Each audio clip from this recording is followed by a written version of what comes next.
Hello, আসসালামু আলাইকুম guys, আপনারা সকলে কেমন আছেন? আশা করি অনেক অনেক অনেক বেশি ভালো আছেন। তো মিস্টার আনবক্সিং এটিসি বাংলা চ্যানেলের আরেকটি নতুন ভিডিওতে আপনাদেরকে স্বাগতম। এই ভিডিওর থাম্বনেল এবং টাইটেল দেখেই বুঝে গেছেন যে আমরা এই ভিডিওর মধ্যে 25 থেকে 30,000 টাকা বাজেটের ভিতরে 5টি বেস্ট গেমিং ফোন নিয়ে কথা বলতে যাচ্ছি। এই বাজেটের মধ্যে আমরা যে ফোনগুলো চুজ করেছি সেই ফোনগুলোতে থাকছে best camera, best display, best processor, best battery backup এবং দুর্দান্ত লেভেলের গেমিং পারফরমেন্স। তো আর দেরি না করে চলুন শুরু করা যাক আজকের ভিডিওটি। আমাদের এই লিস্টের পঞ্চম স্থানে আছে Redmi 10 এবং Redmi 10S। দুইটি ফোন প্রায় একই, তবে তাদের মধ্যে ডিফারেন্স একটি হচ্ছে স্ন্যাপড্রাগন ভার্সন আর একটি হচ্ছে মিডিয়াটেক ভার্সন। তো আমি বলে দিব যে কার জন্য কোনটি পারফেক্ট হবে। এই ফোনটির ডিসপ্লে হিসেবে দেওয়া হয়েছে 6.43 ইঞ্চির সুপার অ্যামোলেড ডিসপ্লে, যার screen to body ratio 83.5%, resolution 1080p × 2400 pixels, PPI density 409 এবং কর্নিং গরিলা গ্লাস 3 প্রোটেকশন দেওয়া হয়েছে এই ডিসপ্লেটিতে। এবং অপারেটিং সিস্টেম হিসেবে দেওয়া হয়েছে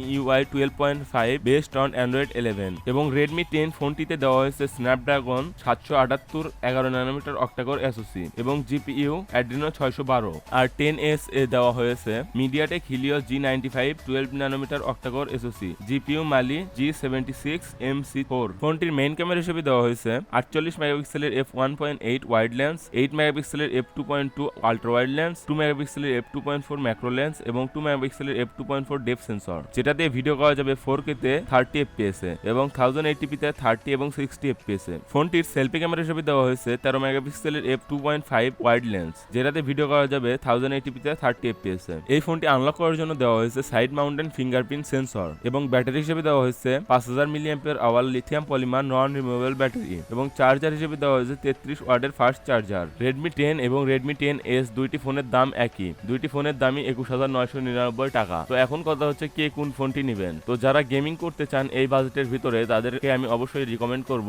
10S টি নেওয়ার জন্য, কারণ 10S এ দেওয়া আছে G95 গেমিং প্রসেসর, যেটি গেমিং এর জন্য আসলে অনেক ভালো একটি প্রসেসর। আর যারা রেগুলার ইউজের জন্য ফোন কিনতে চান তারা স্ন্যাপড্রাগন ভার্সনটি নেবেন, কারণ স্ন্যাপড্রাগন ভার্সনটি ইউটিউবিং তাছাড়া ফেসবুকিং এগুলোর জন্য অনেক বেস্ট কাজ করে। আমাদের এই লিস্টের চতুর্থ স্থানে আছে ভিভোর একটি ফোন, Vivo V21e। এই ফোনটির ডিসপ্লে হিসেবে দেওয়া হয়েছে 6.44 ইঞ্চির অ্যামোলেড ডিসপ্লে, যার screen to body ratio 83.5%, resolution 1080p × 2400 pixels, PPI density 409। এই ফোনটির অপারেটিং সিস্টেম হিসেবে দেওয়া হয়েছে Funtouch OS 11.1 based on Android 11, চিপসেট Qualcomm Snapdragon 720G 8 nanometer octacore SoC, GPU Adreno 618। ফোনটির মেইন ক্যামেরা হিসেবে দেওয়া হয়েছে 64 মেগাপিক্সেলের f1.9 ওয়াইড লেন্স, 8 মেগাপিক্সেলের f2.2 আল্ট্রা ওয়াইড লেন্স, 2 মেগাপিক্সেলের f2.4 ম্যাক্রো লেন্স, যেটাতে ভিডিও করা যাবে 4K তে 30 fps এ এবং 1080p তে 30 এবং 60 fps এ জাইরো EIS এর সুবিধা থাকছে। এই ফোনটির সেলফি ক্যামেরা হিসেবে দেওয়া হয়েছে 44 মেগাপিক্সেলের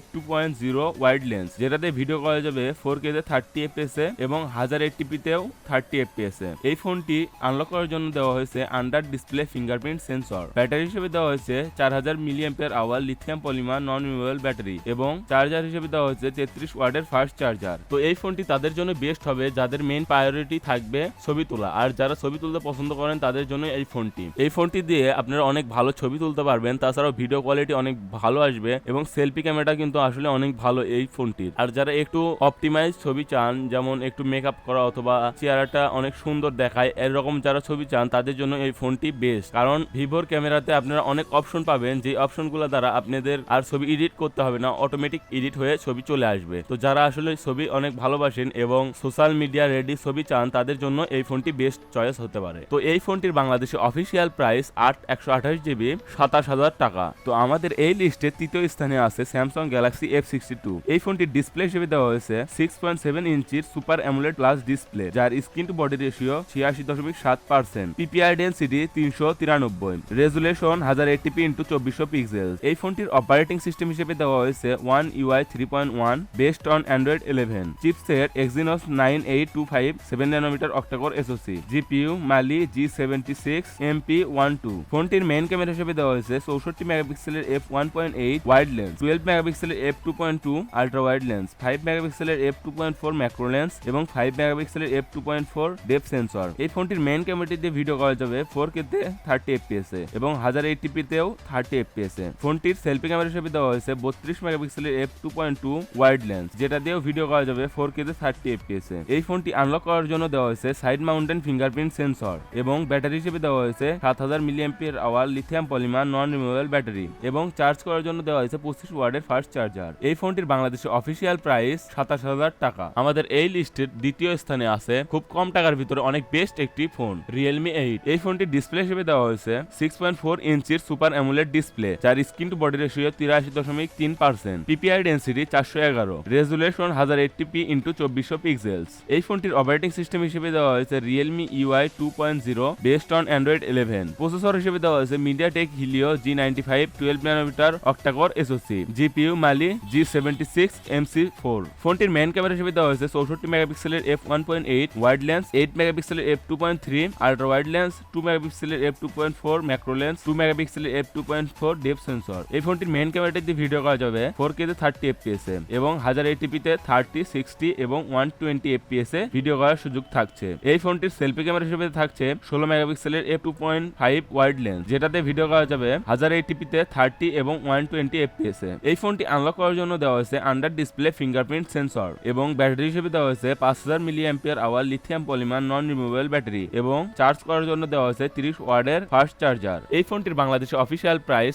128GB 23000 টাকা। তো আপনার বাজেট যদি 23 থেকে 25000 টাকার ভিতরে হয় তাহলে আমি সাজেস্ট করব আপনারা Realme 8 দেখতে পারেন। এই ফোনটি কিন্তু আসলে অলরাউন্ডার একটি ফোন কম বাজেটের ভিতরে। আমাদের এই লিস্টের 1 নম্বরে আছে 30000 টাকা বাজেটের killer gaming phone Poco X3 Pro। আপনার মূল লক্ষ্য যদি হয়ে থাকে গেমিং, তাহলে আমার মনে হয় যে আপনার জন্য এটি একটি পারফেক্ট চয়েস হতে পারে। আর তাছাড়াও এই ফোনটি আমি অনেকদিন যাবত ইউজ করতেছি, তেমন কোনো সমস্যা গেমিং এ পাইনি। সকল গেমই প্রায় খেলা যায় কোনো সমস্যা ছাড়াই। এই ফোনটির ফুল রিভিউ দেখতে পারেন আমাদের চ্যানেলে আছে, উপরে আই বাটনে দিয়ে দিব, সেখান থেকে চাইলে দেখে নিতে পারেন। এই ফোনটির ডিসপ্লে হিসেবে দেওয়া হয়েছে 6.67 ইঞ্চির IPS LCD ডিসপ্লে, যেটাতে ব্যবহার করা হয়েছে 120 হার্জ রিফ্রেশ রেটের প্যানেল এবং screen to body ratio 84.6%, resolution 1080p x 2400 pixel, PPI density 395, Corning Gorilla Glass 6 এর প্রোটেকশন দেওয়া হয়েছে ডিসপ্লেটিতে। এই ফোনটির অপারেটিং সিস্টেম হিসেবে দেওয়া হয়েছে MIUI 12.5 based on Android 11। Chipset হিসেবে দেওয়া হয়েছে Qualcomm Snapdragon 855 প্লাস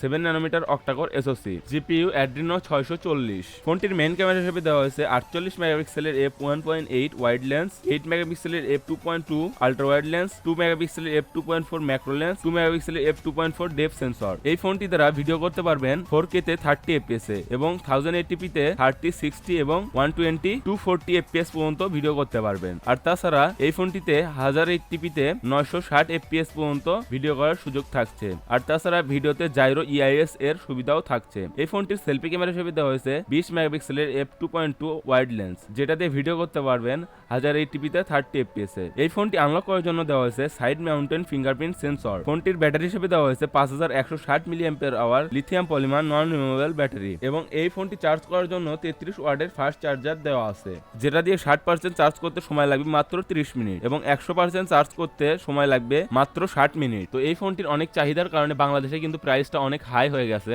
আমি যখন কিনছিলাম তখন ফোনটির প্রাইস ছিল 24500 টাকা সামথিং, কিন্তু এখন এই ফোনটির প্রাইস হয়ে গেছে 29000 টাকা প্লাস। তো আপনি যদি 30000 টাকা বাজেটের ভিতরে একটি ডেডিকেটেড গেমিং ডিভাইস কিনতে চান, তাহলে আমার সাজেস্ট থাকবে আপনি Poco X3 Pro কিনতে পারেন। আর তাছাড়া আপনার বাজেট যদি হয়ে থাকে 23 থেকে 24000 টাকার ভিতরে, তাহলে আপনি Realme 8 দেখতে পারেন। ওটাও কিন্তু আসলে এই বাজেটের ভিতরে অনেক ভালো একটি স্মার্টফোন। আর যদি 20000 টাকার নিচে আপনার বাজেট হয়ে থাকে, তাহলে গেমিং এর জন্য আপনি Redmi Note 10s দেখতে পারেন। গেমিং ছাড়া রেগুলার ইউজের জন্য ফোন কিনতে চান, তাহলে আপনি Redmi 10 দেখতে পারেন। তো ইয়াপ গাইস, এটাই ছিল আমাদের আজকের ভিডিওটা। যদি ভিডিওটা একটু ভালো লেগে থাকে, একটু উপকার এসে থাকে, তাহলে ভিডিওতে লাইক করে দিতে পারেন। আর যদি এখন পর্যন্ত আমাদের চ্যানেলটি সাবস্ক্রাইব না করে থাকেন, তাহলে এখনই সাবস্ক্রাইব করে দিতে পারেন, কারণ আপনার একটি সাবস্ক্রাইবের কারণে আমাদের এই ছোট্ট পরিবারটি আরো একটু দিতে পারে। Thank you for watching our full video.